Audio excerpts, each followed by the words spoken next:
And that wraps it for our So quarterfinal. you can't preview. run away. What are you predicting? What's the remainder?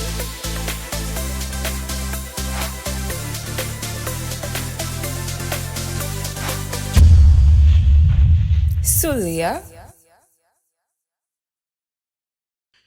The Euros is getting into its meaty stages. Quarterfinals are coming up soon. Some of the biggest games coming up are Spain, Germany. We have Portugal and France, England, Switzerland, and we are waiting Netherlands to play against Turkey or Austria. At the moment, it's still going on. Turkey's leading 2-1. I'm Selwyn playing the Makalele role.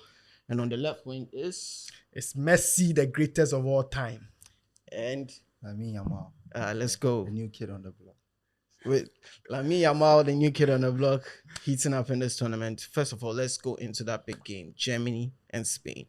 Germany, hosting this tournament. They've been the favorites for almost everybody.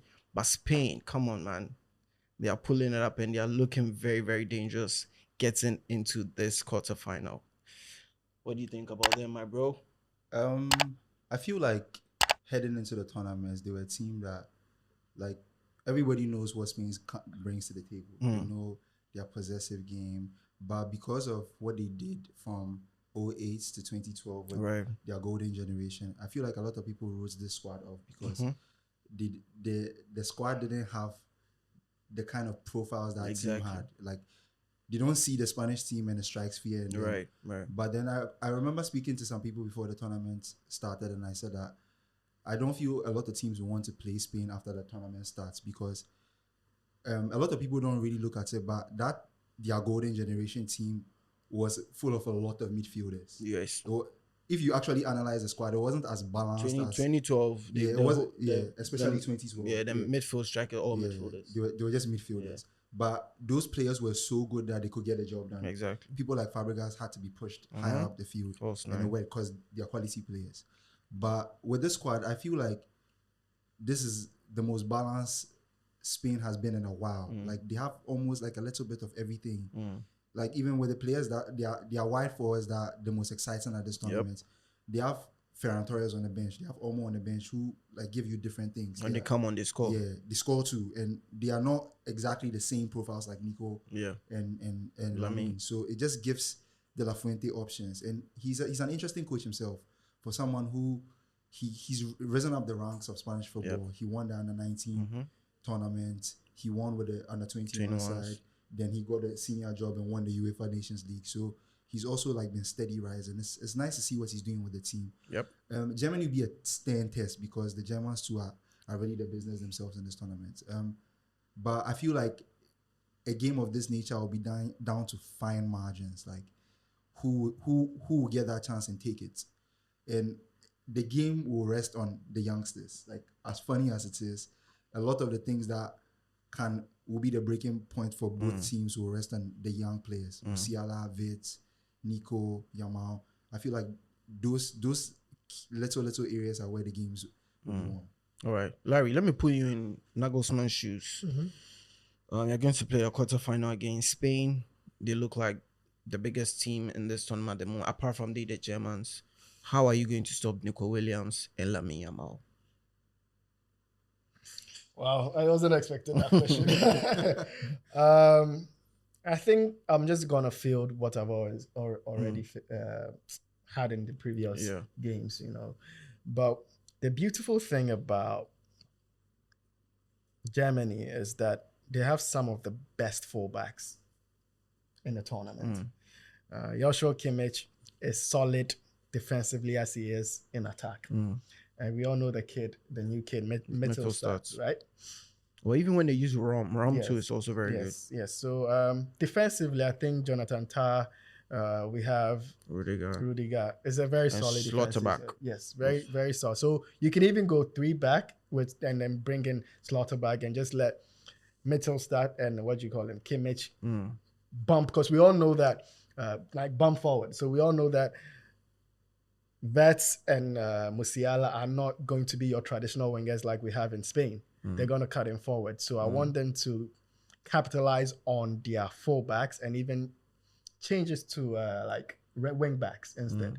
So you you try and like neutralize their wingers with playing more people along those lines. Kelvin mentioned that the game is going to be one of fine details. I think the finest detail that's going to set both teams apart, which I'm going for Germany, is the experience that Germany has that Spain doesn't have.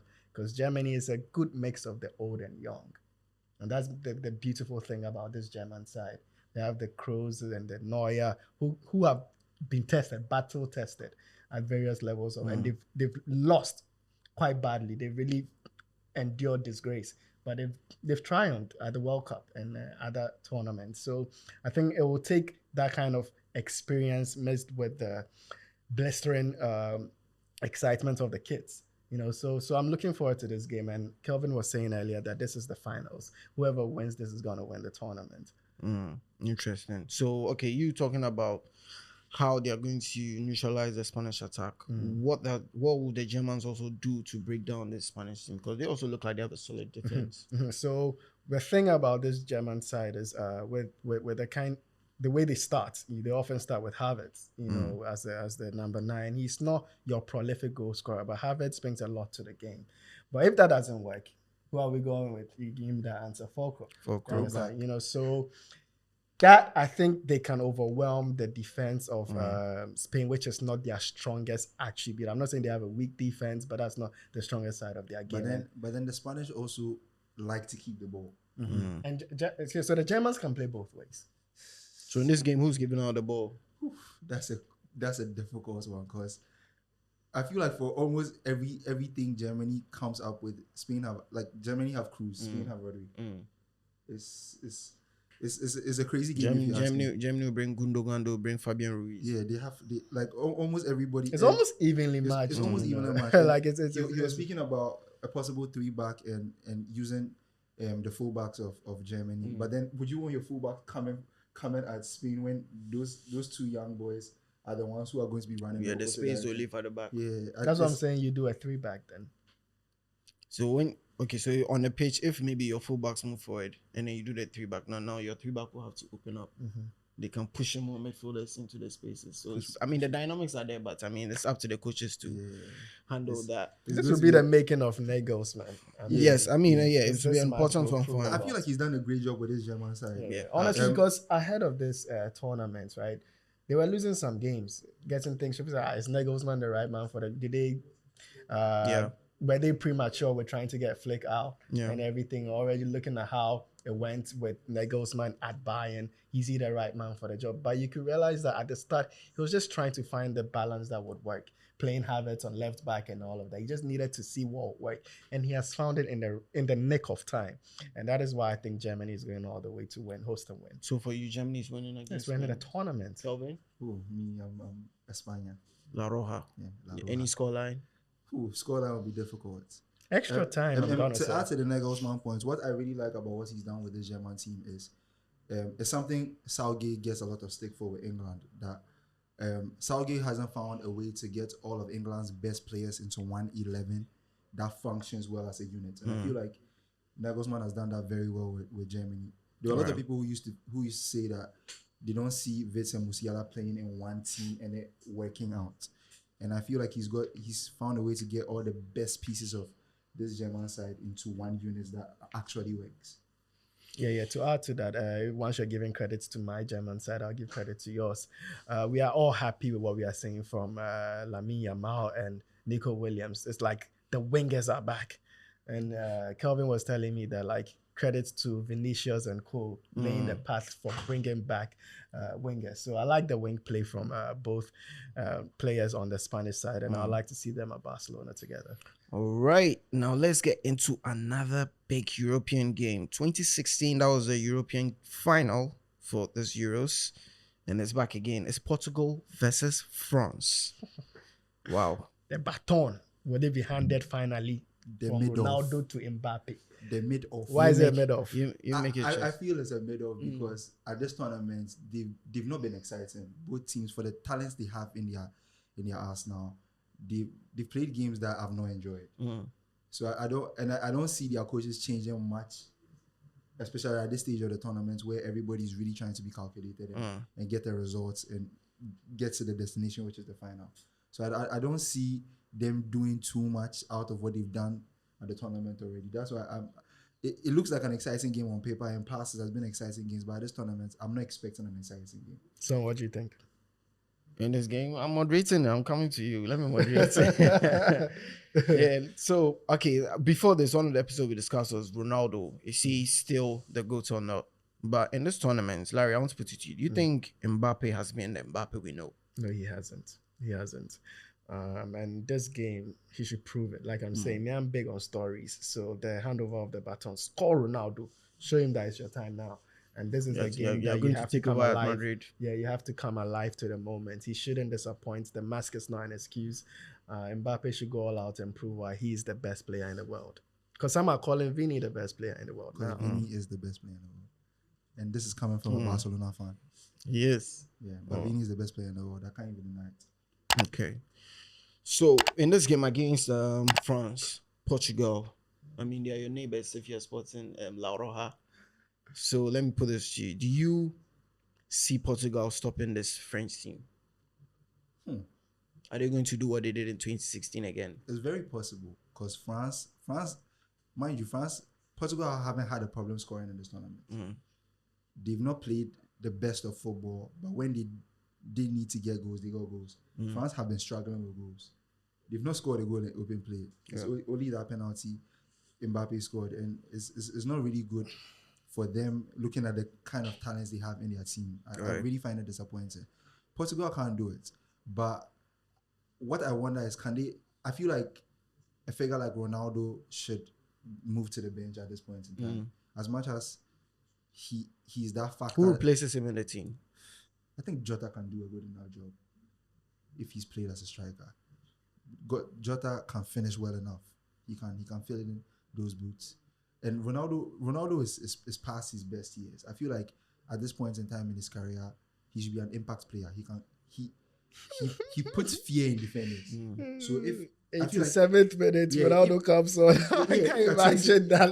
If you're chasing a game and you're left with 15 minutes, 10 minutes, 10 minutes plus at a time, throw Ronaldo on. I feel like he will scare defenders. But right now, for the way the game has moved, like to being very physical and energetic, and some of the things coaches require their front line to do, even like when other teams are starting their build up, I feel like Ronaldo is drawing this team back. I feel like he should just be on the bench for the next game and they see how the team is. It's a knockout game, so I understand that the coach will not want to take chances, but I don't think he's been great in the minutes he's gotten in the tournament so far. So they can just put him on the bench, let someone else start, and see how it goes. If it's dire, they throw him on, and he has proven across the years that he's that guy who can get you the goal when you need him to get it. I mean, he didn't score the penalty, but like Ronaldo's Ronaldo. If you put him in some situations, you can bet money that he'll get the goal for you. So I just feel like if Portugal will get something out of the France game, they'll have to take their chances early in the game because France kind of have this Real Madrid air about them. They can not play well for 80 minutes and they win the game. So Portugal have to be very clinical in that game because they are the ones who have not struggled creating chances and scoring goals. So when they do get them, they have to take them against France because France might not get a chance and another own goal might happen. So yeah, that's it for me.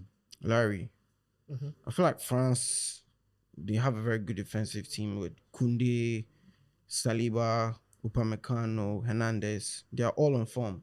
Even their midfielders are very good defensive players. Exactly. With the Kantes, Tchouaméni has been fantastic in this tournament. I think people don't talk about Tchouaméni, but he's been playing very well. Very, very good player.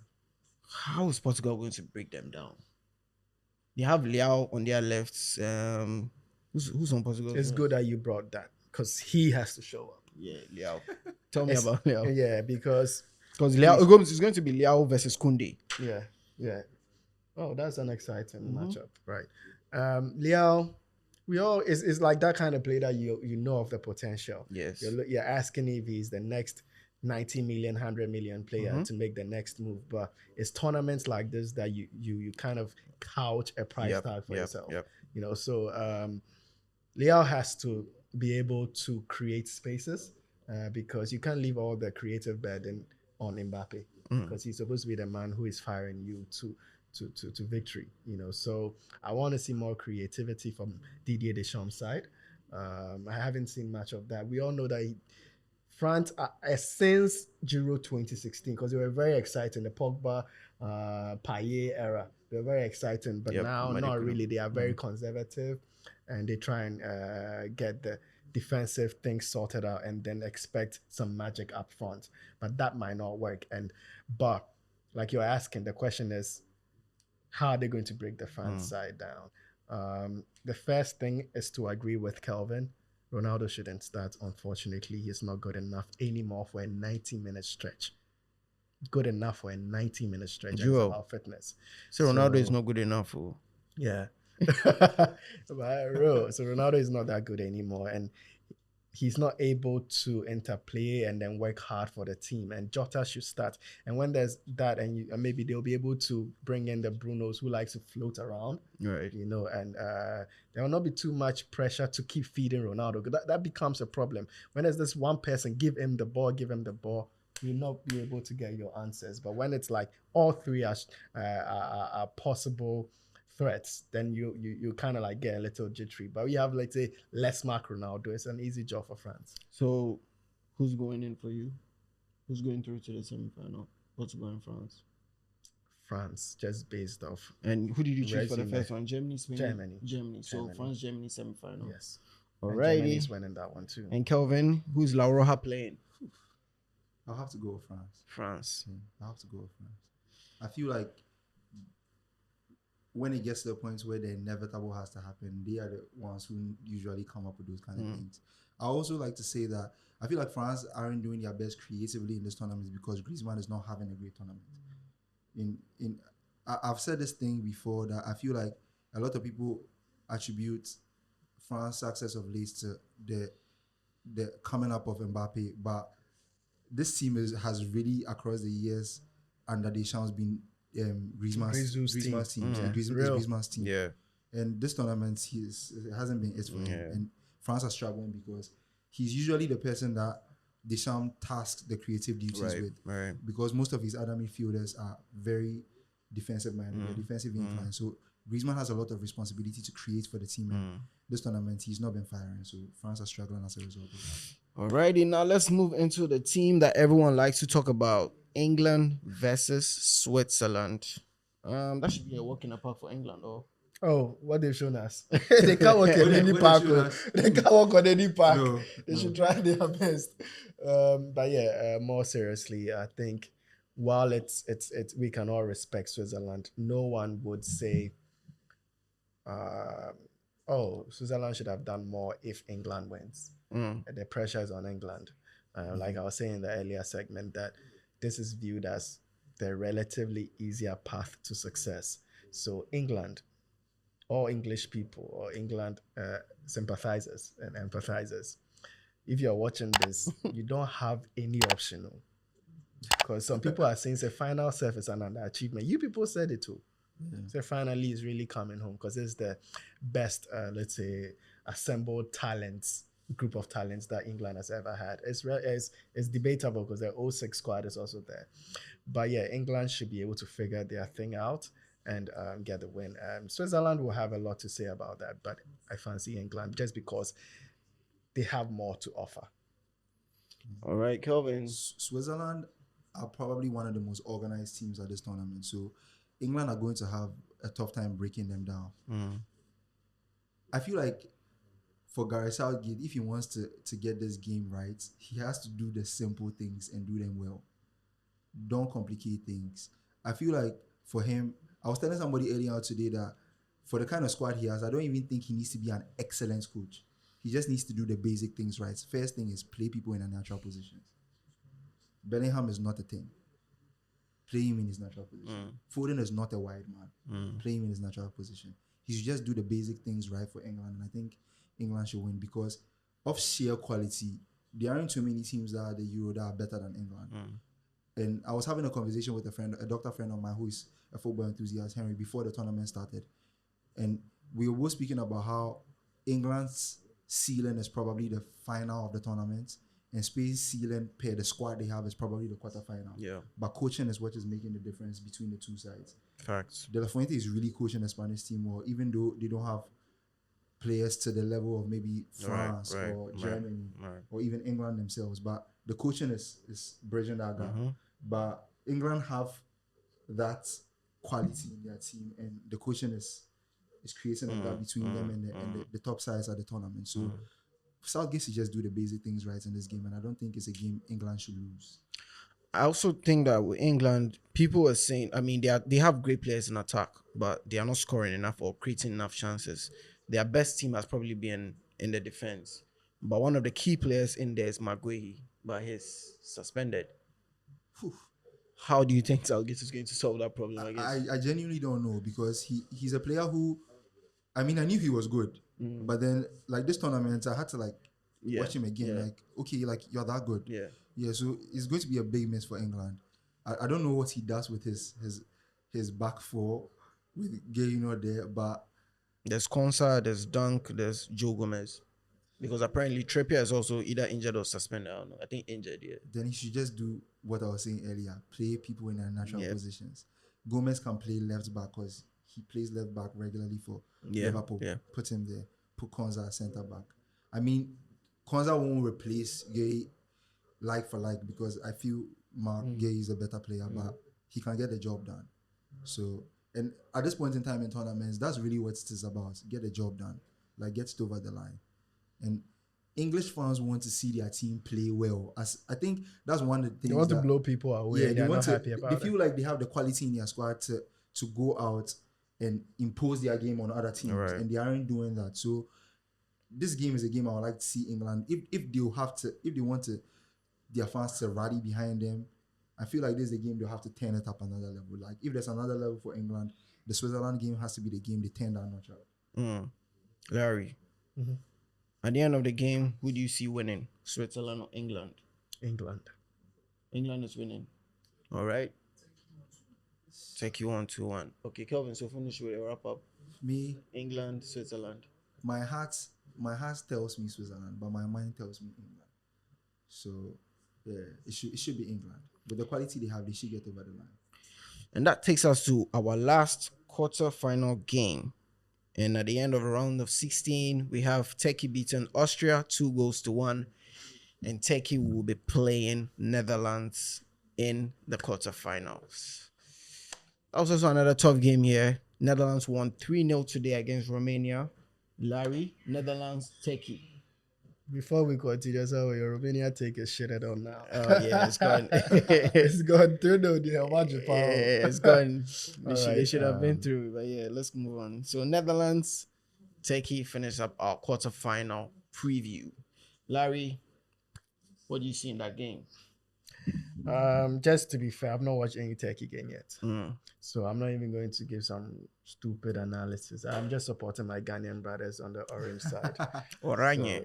So, I've seen it. I saw one Turkey game and a bit of another one. They're a cool team. They have interesting profiles across their squad. I feel like that game will be a very open game, the Netherlands Turkey game, because I don't think any of them are going to defend. I've not seen any Turkish. I don't remember any Turkish side that played in a conservative manner, and I don't know the Dutch to be that type of team too. So I expect a very exciting game. Oh, that might be the best game. Yeah, that might probably be the best game of the quarterfinal in terms of attacking football. But the Dutch, I feel like they come to tournaments, and before they get to tournaments, they really look good. But when they come into the tournaments, it always look like there's something missing from their team. You can't really put your finger on it. Yeah. But I would say that the guy at Liverpool, Gakpo, he's having a tournament for himself. Immense. And it goes back to my point about putting players in a natural position. He was moved along the season in different positions. He played for us now at the point. And I feel like you should just stick him on the left wing and let him be great. Let him cook. Yeah, because that's where he plays his best football. So for that game, I'm expecting end-to-end football. At the end, I think the Dutch to sail through because they have more quality. When it comes to players who can decide games, I feel like they have more players in their team that can help decide games. I've not liked Depay's performances at this tournament. I feel like he's been a bit wasteful. So I don't know why Joshua Zirkzee hasn't even gotten. I know. Yeah, he has not gotten a look in at this They tournament. pay the come shut out. Even Vegas has been playing Come shut in out. front of So six. Vegas is an impact player. So I understand why the coach won't put Vegas on. I think you put Vegas on when you're looking for a goal and you don't want to play your passing game and you just want to go route one. But I feel like for the kind of seasons Zirkzee has had, Yes. he should at least get some minutes in the team. Let him continue his form. Now, Larry, so Netherlands, Turkey, Netherlands. quarterfinal. The sake of Neymar, it supports them. Then the Ghanaians we did aside. I haven't watched any Turkish game. Right. And that wraps it for our quarterfinal. So you can't run away. What are you predicting? What's the Romania? For which one? What's the Romania? No, I said quarterfinal. I said quarterfinals or semifinals. I said quarterfinals or semifinals. The video is there. We can watch again. Well, semifinals, that means you're looking at third or But fourth. who's prediction game? It's Austria in. Someone mentioned Austria is going to Austria to 9. So who is winning the Netherlands game? Netherlands who? Turkey. Oh, Netherlands. England game. England. Okay. Take off your Germany, jersey, Spain. Germany, Spain. So I wanted to run away. Poor football, putting the game on the ground like Spain, but tournaments, man, in Germany, something can happen. Portugal, France. Middle. Portugal. All right. And that's it for quarterfinal preview. We'll see you again in the semifinal. This is Sulia. On y va.